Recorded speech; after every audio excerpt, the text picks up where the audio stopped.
Bonjour, depuis la belle ville de Tucson, en Arizona. Chère Madame Jésus-Christ, comme nous aimons entendre nos noms être appelés, rien que d'y penser, nous sommes ceux qu'il vient chercher. Une épouse royale pour le fils royal promis, sa super sémence royale d'Abraham, qui a été fidèle et loyale à chaque parole.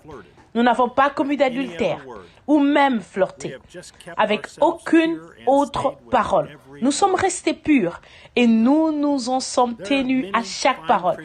Il y a beaucoup de braves chrétiennes dans le monde aujourd'hui, des femmes respectables, mais il n'y a qu'une Madame Jésus-Christ. Nous sommes ceux qui rentrent à la maison avec lui. Nous sommes son épouse choisie. Il nous a dit dans sa parole qu'il viendrait de nouveau, exactement comme il est venu auparavant. Et il s'est tenu là, il s'est révélé dans la chair humaine, il a lu la parole et il nous a dit, aujourd'hui, cette écriture est accomplie sous vos yeux et nous avons reconnu qui il était et nous sommes devenus son épouse, Madame Jésus-Christ.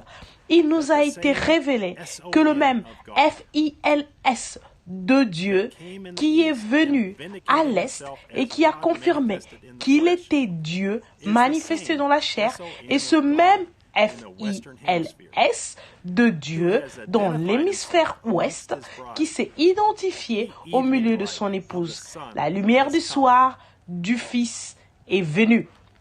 Et si je pose une question sur quoi que ce soit, il doit y avoir une vraie réponse. Il peut y avoir quelque chose qui approche, mais il doit y avoir une réponse vraie, directe à chaque question. Ainsi donc, à chaque question qui se pose dans notre vie, il doit y avoir une réponse vraie, correcte. Dans notre jour, il y a de nombreuses questions et de controverses parmi les gens. À quel point est-ce important d'écouter les bandes du prophète de Dieu? À quel point est-ce important d'entendre et de croire chaque parole? Quel est notre absolu? Est-ce que c'est ce qu'il a dit sur les bandes ou est-ce que le Saint-Esprit conduit chaque homme à décider ce qui est la parole et ce qui ne l'est pas? Avons-nous besoin d'un homme ou d'un groupe d'hommes pour l'éclaircir pour nous? Est-ce que la parole dit qu'après avoir envoyé Élie le prophète, il enverra un groupe d'hommes qui doivent vous l'expliquer? Avons-nous besoin de quelqu'un pour interpréter la parole ou pour l'éclaircir pour nous? Devrions-nous seulement écouter les bandes dans nos maisons, nos voitures, à la station-service, mais écouter le ministère quand nous allons à l'église?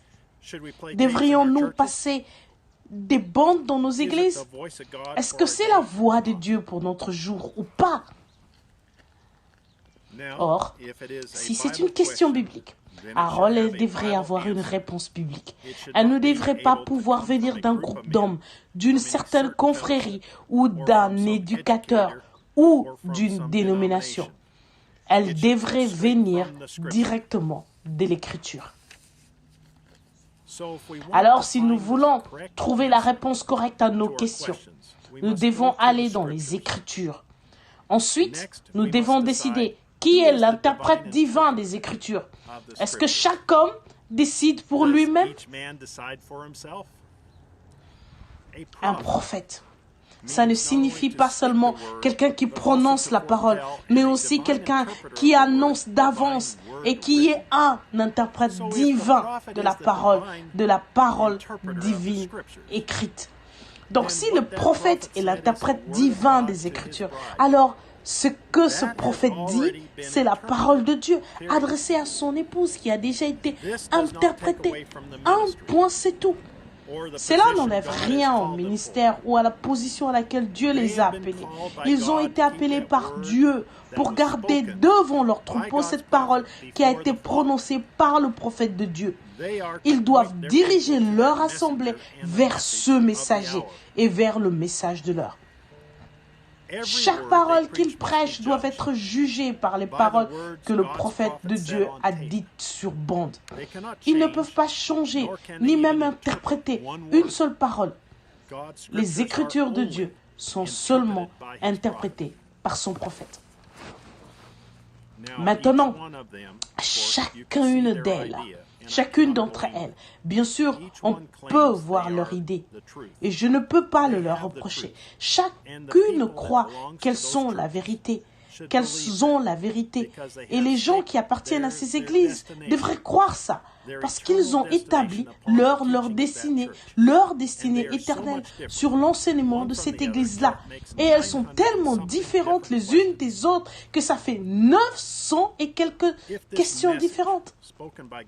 Si ce message prononcé par le prophète de Dieu n'est pas votre absolu, que c'est plutôt ce qu'un homme ou des hommes disent que la parole est, alors votre destinée éternelle repose sur ce qu'ils disent.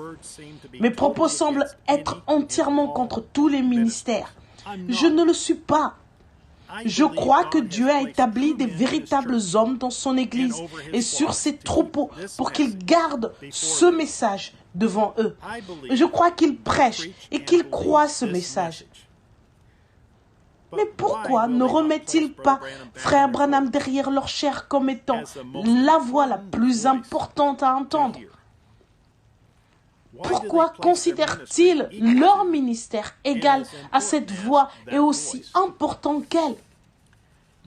Malachie 3 a dit « J'enverrai mon messager devant ma face pour préparer le chemin. » Et celui qui a été envoyé pour préparer le chemin a identifié que le lieu, c'était lui. C'est lui, il n'y a pas d'erreur, c'est lui, je vois le signe qui le suit, je sais que c'est lui, une lumière descend du ciel et vient sur lui. Il n'y avait pas de doute que c'était lui. Alors, mon frère, je vais vous demander quelque chose en terminant. On pourrait dire ceci, dans Malachie 4, est-ce qu'il ne nous est pas aussi promis un autre aigle avec une colonne de lumière qui suivrait pour montrer à l'Église dans l'horreur aujourd'hui qu'il est Hébreux 13:8, le même hier, aujourd'hui et pour toujours? Est-ce qu'il ne nous est pas promis qu'un autre arriverait du désert en volant? Que suivons-nous? Cette colonne de lumière. Qui est cette colonne de lumière? Cet aigle, Malachie 4. Qui avait la colonne de feu au-dessus de sa tête pour confirmer qui il était? William Marion Branham. Chaque fois que nous nous rassemblons, nous devons garder cette voix devant les gens. Nous devons donner la première place à la voix de Dieu, non pas pour adorer cet homme, mais pour adorer le Dieu dans cet homme. C'est l'homme que Dieu a choisi pour conduire son épouse. Cet homme est l'homme que Dieu a choisi pour interpréter sa parole.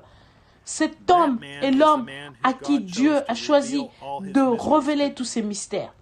Cet homme est celui à qui Dieu a dit « Amène les gens à te croire ».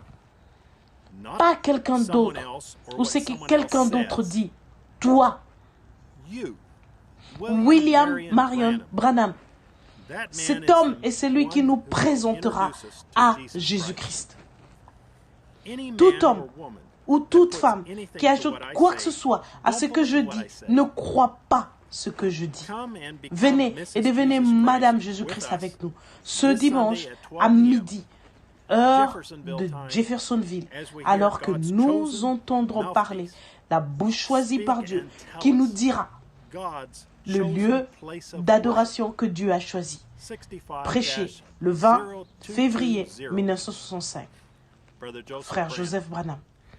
Les passages des Écritures à lire avant l'écoute du message. Deutéronome 16, versets 1 à 3. Exode 12, versets 3 à 6. Malachie, chapitre 3 et chapitre 4.